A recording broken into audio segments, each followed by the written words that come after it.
Life before Michael was pretty straight-laced: wake up, trade a bit on the stock exchange, head to my job in online advertising, then rinse and repeat. Simple, mundane, but it was mine. I always figured that someday I'd add a family to the mix: husband, kids, the whole shebang. I met Michael at a seminar for amateur traders. He was a speaker, all confidence and broad smiles, talking about big moves in the real estate market. After his talk, we ended up at the same coffee station. Strong coffee, strong investments, right? He joked, pouring himself a cup. Something like that. But I usually go for less volatile stocks myself, I replied, trying to sound more savvy than I felt. Oh, playing it safe, huh? I like taking a bit more risk, he said with a wink. That wink should have been my first warning, but who was I to know? We started seeing each other, and things moved fast, swept up in romance and the excitement of it all. He was 10 years older, had his life figured out, or so it seemed. Loads of charm, money, and promises that came easy to him.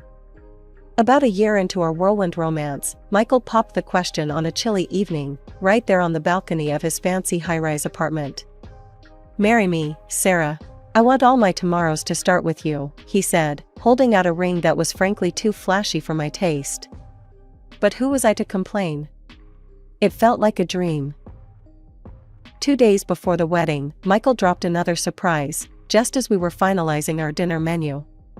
"We need to talk about something, Sarah. It's important," he said, serious all of a sudden. "Sure, what's up?" I asked, figuring it was just some last-minute guest list drama. "I think we should sign a prenuptial agreement," he said, avoiding my eyes. "A prenup? Now? 2 days before the wedding?" I was shocked, feeling a mix of hurt and confusion. "Why didn't you bring this up before?" "It's just practical, Sarah. It's not about us, it's about protecting what we've got. You know, just in case. I've got a lot tied up in real estate, and you're doing well with your trading. It's just standard stuff. My lawyer drafted something up. He says it's pretty standard, protects both of us." His casual dismissal stung. "Standard for who, Michael? Your lawyer? I don't even have one." "Look, he's a good guy. He'll take care of everything, even talk you through it." "On me, of course. I'll pay for it," he added quickly, as if that would smooth everything over. I remember standing there in his kitchen, feeling like a complete outsider in what was supposed to be my future home, with my future husband who suddenly seemed like a stranger. But I was too deep in, too embarrassed to call anything off, and honestly, too scared to start over. So, I caved. "Fine. Let's just get this over with," I muttered, feeling a mix of defeat and anger boiling inside. "Great, I'll set up a meeting for tomorrow. You'll see, it's all standard stuff," Michael assured me, but his reassurances felt hollow. The next day, his lawyer, a slick guy named Ron, walked me through the document. "It's all very straightforward," Ron assured me, flipping through pages that might as well have been written in another language. "You keep what's yours, he keeps his. Clean and simple." Clean and simple, right. If only I knew then just how complicated things would get. After the whirlwind of the wedding, which honestly was more of a blur of faces and congratulations than anything, Michael and I settled into what you could call married life. But even that felt more like living with a charming roommate than a husband, what with all the terms we'd signed off on. Michael's life was a series of business calls and trips. "Gotta keep the wheels turning, Sarah," he'd say, kissing my forehead before jetting off to some city or another. I mostly stayed back, working from home, trading stocks like it was my lifeline. It wasn't the family life I'd pictured, but then again, what was? His business was booming, and my trading wasn't doing too bad either. But whenever I brought up maybe putting my earnings into buying a place for me, Michael had his own ideas. "Hold off on that, babe. I'm eyeing a new property, could use a bit more liquidity," he'd say, always planning the next big purchase. One evening, he came home more stressed than usual. "Market's brutal, babe. Got a loan coming up due that I totally spaced on," he admitted over a too-late dinner. "Can't you roll it over or something?" I asked, trying not to sound too concerned. That's the kicker. It's tied up with my other assets. Bit of a cash flow snag, he explained, sounding tired. Suddenly he remembered my savings, the ones I'd been hoping to put towards a house, maybe start that dream family. You could help, he said slowly. I mean, it'll ease the snag. Michael looked at me then pleadingly, really looked at me, and for a moment, I thought I saw the man I'd fallen in love with. Okay, I'll do it. What's mine is yours, I said, echoing the words he hadn't exactly said but had implied in so many ways. Right, of course, babe. It's just until this thing smooths over. I'll pay you back, he promised, reaching over to squeeze my hand. I nodded, feeling a mix of apprehension and love. Love because I believed in us, in him. Apprehension because, deep down, I knew money and love were a messy mix. Days turned into weeks, and those weeks into months. Michael's promises of repayment became as frequent as his business trips, mentioned but never fulfilled. Our conversations about it were circular, always ending with him kissing my forehead and promising, "Soon, babe, soon." And me? I believed him every time. Or at least, I wanted to. Because confronting the truth, that this was becoming less of a marriage and more of a business arrangement, was a reality I wasn't ready to face. The arrival of our son, Jack, was supposed to be the happiest time in our lives, but it quickly turned into one of the most challenging. Michael was often away on business trips, leaving me to juggle the baby, household duties, and my own work. I wasn't just riding the emotional roller coaster of a new mom, I was doing it pretty much on my own. One evening, after a particularly grueling day of balancing Jack on my hip while trading on my laptop, I broached a topic that had been weighing on me. Michael, I was thinking, maybe we could get a little help? Like a nanny? I suggested tentatively over dinner. Michael, who had just returned from a trip to Chicago, looked up from his plate, eyebrows raised. A nanny? Sarah, come on, we agreed you'd handle home stuff. Jack needs his mom, not some stranger. But I'm also trying to work, Michael. The trading doesn't just happen by itself, and it's our livelihood too, I countered, feeling the frustration bubble up inside. You're doing fine. What, you want a medal for doing what you're supposed to do? His tone was dismissive, and it stung more than I expected. You knew what you were signing up for. I'm out earning, you're home with the kid. We're both doing our parts, right?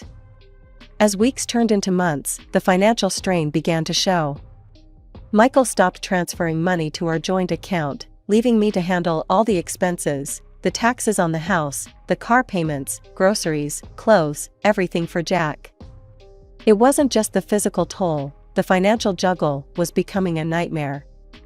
One night, after paying the latest batch of bills and realizing my account was running dangerously low, I confronted Michael. He had just come back from another trip and was in a surly mood. Michael, the joint account is dry. I had to use my savings to cover everything these last few months. When can you transfer some money? I asked, trying to keep my voice steady. He scoffed, tossing his keys on the table. Oh, come on, Sarah. You live in my house, drive my car, and you're still complaining? You should be grateful. Grateful? Michael, I am managing everything here while you're gone. I'm not asking for thanks, but I need support, I said, my voice rising in frustration. Look, I'm dealing with a lot right now. The business needs every penny. You're not the only one with pressures, Sarah, he retorted before heading off to the shower, effectively ending the conversation. It was clear I was on my own. I couldn't rely on Michael, I needed to ensure financial security for myself and Jack. That's when I threw myself into stock trading more seriously. Each day, after Jack fell asleep, I'd stay up, researching and making trades. Slowly, my account began to grow, bolstered by a series of successful deals. Keeping this a secret from Michael felt wrong, but necessary. He had made it clear that his money was his. Well, mine would be mine. I set up a separate account he didn't know about, moving my trading profits there. It was the only slice of independence I felt I could cling to. Jack was growing up fast, and with him, the daily logistics were becoming more complicated. The old car we had was barely hanging on, not nearly spacious enough for his stroller and all the paraphernalia that seemed necessary whenever we stepped out the door. One morning, while Michael was sipping his coffee and scrolling through his phone, I brought up the topic. "I need a new car, Michael. The trunk in this one just isn't cutting it for Jack's stuff." He didn't look up from his screen. "And you're telling me this why? Planning to make me pay for it?" "No, I've got it covered. I've been saving up from trading," I replied, trying to keep my voice even. That got his attention. His eyes narrowed as he put down his phone. "Oh, you've got money, huh? Well, that's great because I need some cash. The business could use a boost right now." I couldn't believe what I was hearing. "Again with the money? What about the money I lent you before? You promised to pay that back, and you haven't." "I need a car for Jack, not to sink more into your endless business needs." He shrugged, a smirk forming. "Business is what keeps us living in style, Sarah.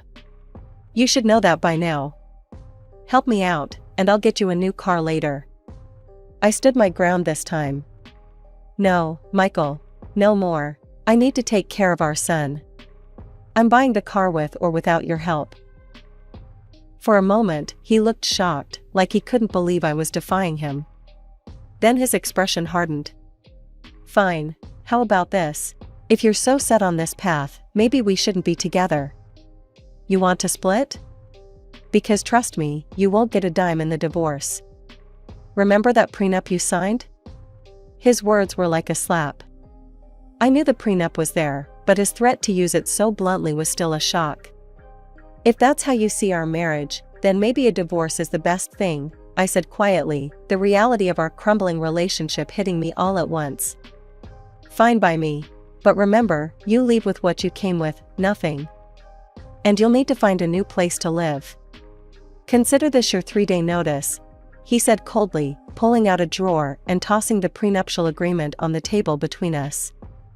I glanced at the document, the unfairness of it all burning in my chest. "You think you can just throw me and Jack out like we're nothing?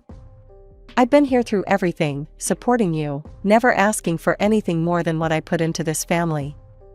He laughed, a harsh sound that echoed in the empty room. "You think any of that matters? I've got the best lawyers. Don't try to fight me, Sarah. You'll lose. And don't think about taking anything from here, or I'll sue." Packing was a blur of tears and determination. I collected mine and Jack's belongings, leaving behind everything that Michael could claim as his. I wasn't going to give him any reason to come after me legally. The apartment I found was small, but it was ours, and it was close to Jack's kindergarten, which made life a little easier. Every day, as I walked him to school, I felt a bit more grounded, a bit more like I could do this, raise my son and rebuild our lives. The stock market became my sanctuary and my battlefield. I traded with a ferocity born of necessity, the need to provide for Jack and keep us afloat without any help from Michael. Nights were the hardest, after Jack went to bed and the world quieted down. That's when the doubts and the loneliness crept in. But every time I wanted to give in to despair, I'd look at the numbers climbing in my account, and I'd find the strength to keep pushing. Divorce proceedings were as cold and swift as Michael's farewell. The prenuptial agreement held up, leaving me with nothing but child support, which was a pittance compared to what Michael made. He fought dirty, too, throwing around threats to take Jack if I pushed for any of the money I'd lent him for that so-called urgent loan. It was during one of those mornings, dropping Jack off at kindergarten, that I met Laura. She was the mother of Emily, a little girl with a wild mop of curls and a laugh that could light up a room. Laura and I hit it off immediately, often finding ourselves chatting long after the kids had scampered off to their morning activities. One sunny afternoon, as we watched our kids play, Laura turned to me, her expression curious. "You always seem so together, Sarah. How do you do it?" "I mean, I struggle, and it's just me." I shrugged, my eyes on Jack, who was busy constructing a sandcastle. "I guess you just learned to cope, you know? Keep pushing through." We'd talk about everything and nothing, movies, books, our wild dreams of vacations in exotic places. But I never brought up Michael or the divorce. That part of my life was locked away, a chapter one was determined to close. One day, as we watched Jack and Emily scramble up the steps of a slide, Laura nudged me gently. You know, if you ever need to talk about anything, I'm here. Us single moms have to stick together. I smiled, the warmth from her offer spreading through me. Thanks, Laura. That means a lot. After a particularly good day on the stock exchange, I felt a rare surge of optimism. Maybe it was the adrenaline from the win, or maybe I just needed a change of scenery from the usual routine. Whatever it was, I called up Laura and suggested dinner at a new restaurant downtown.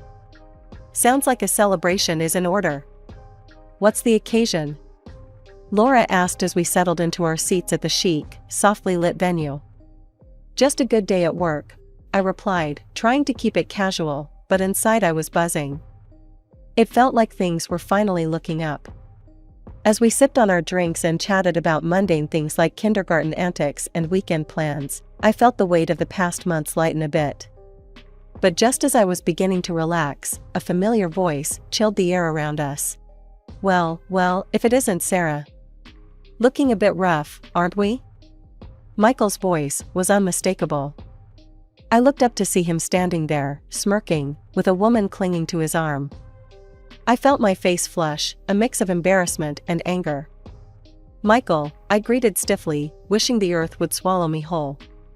And this is Vanessa, my fiancée. Isn't she just stunning? Vanessa gave a tight-lipped smile, eyeing me up and down with thinly veiled disdain. Yes, Michael always did have a taste for, well, never mind. Nice to meet you, Sarah. Michael leaned in, lowering his voice, though not his malice. Seriously, Sarah, you look like you've aged a decade. What happened to you? I remained silent, not trusting myself to speak without my voice shaking. Laura, however, was not about to let it slide. Sarah's doing just fine, better even. Looks to me like life's treating her well. Michael snorted, giving me a final sneering look before turning away. Come on, Vanessa, let's leave the past where it belongs. After they left, Laura turned to me, her expression a mix of concern and anger. What was that all about? He's awful. And who talks like that? Taking a deep breath, I filled her in on the brief version of my marriage, the high hopes, the prenup, the threats, the fallout. Everything spilled out in a low, hurried stream. Laura's eyes widened with every detail. Sarah, why didn't you tell me you were dealing with all that? And a prenup? I'm a family lawyer, you know. I want to see that prenup. There could be something there, some way to challenge it. A few days later, I was in Laura's office, handing over the dusty documents that had sealed my fate. She pored over them with a furrowed brow, her pen flying over the pages as she made notes. Sarah, there are several issues here, she finally said, looking up from the papers. First, this was signed too close to the wedding. It's a pressure tactic.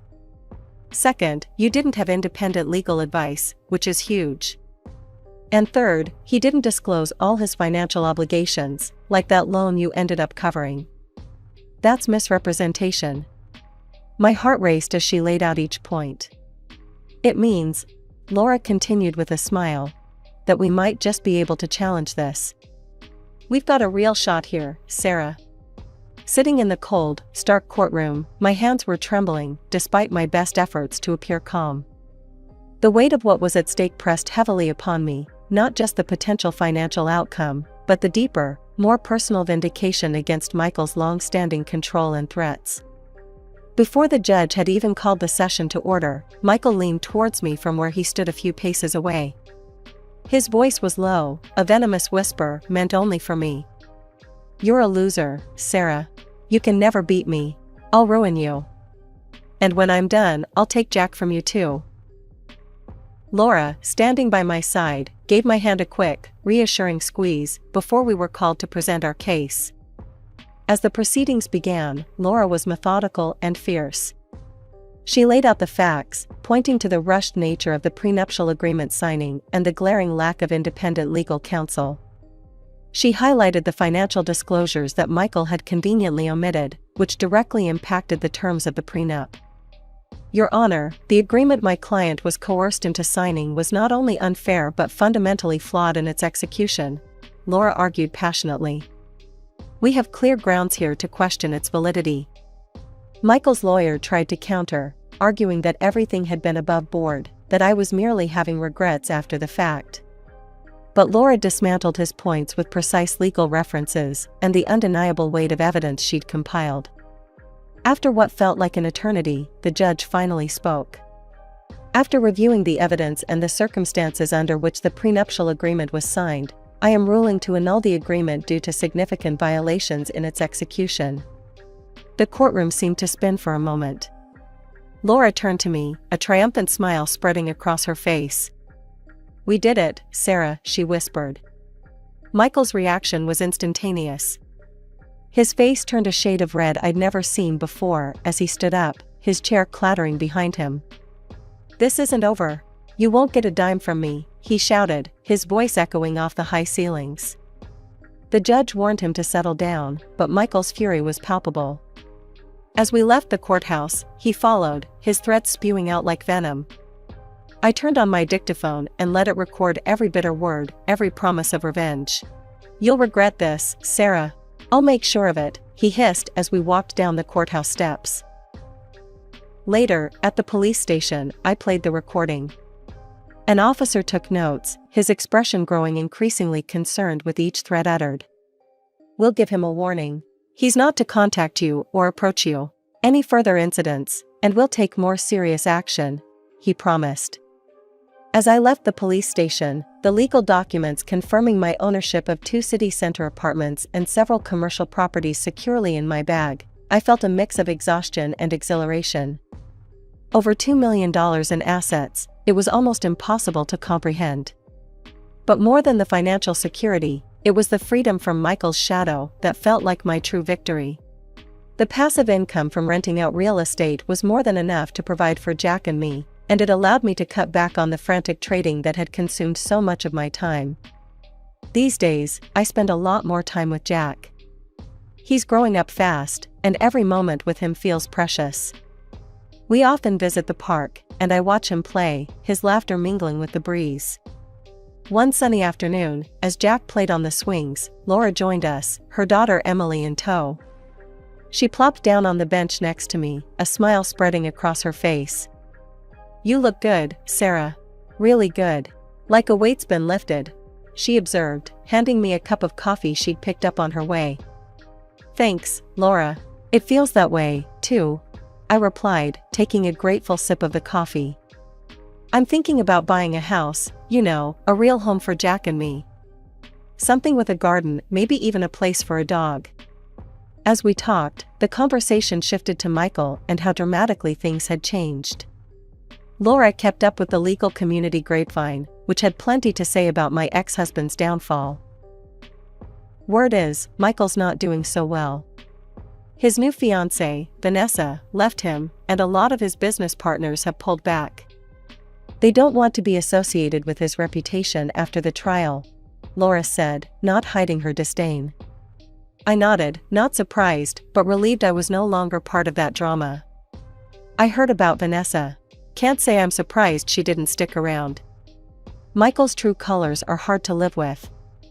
The idea of Michael's downfall didn't bring me joy, but there was a sense of justice in seeing someone who had done so much harm finally face the consequences of his actions. I was just glad to be out of the storm and into calmer waters. Our conversation drifted to lighter topics, upcoming school events, vacation plans, and community activities. Normal life stuff, the kind I had longed for during all those tumultuous years. Later that day, after Emily and Laura had left, Jack and I walked home, his small hand in mine. Mom, can we really get a dog? He asked, his eyes wide with hope. Yeah, buddy, we can. I smiled down at him. We'll have a big yard for him to play in, and you can help pick him out. Jack's excitement was infectious, and as we talked about what kind of dog we might get, I felt an overwhelming sense of gratitude for the new life we were able to build. It was a far cry from the uncertainty and strife of the past years. I no longer looked over my shoulder, worried about what Michael might do next. Instead, I looked forward to house viewings, to Jack's laughter filling a home that was truly ours, to new memories made in a garden under the sun, and to the simple joy of picking out our new dog.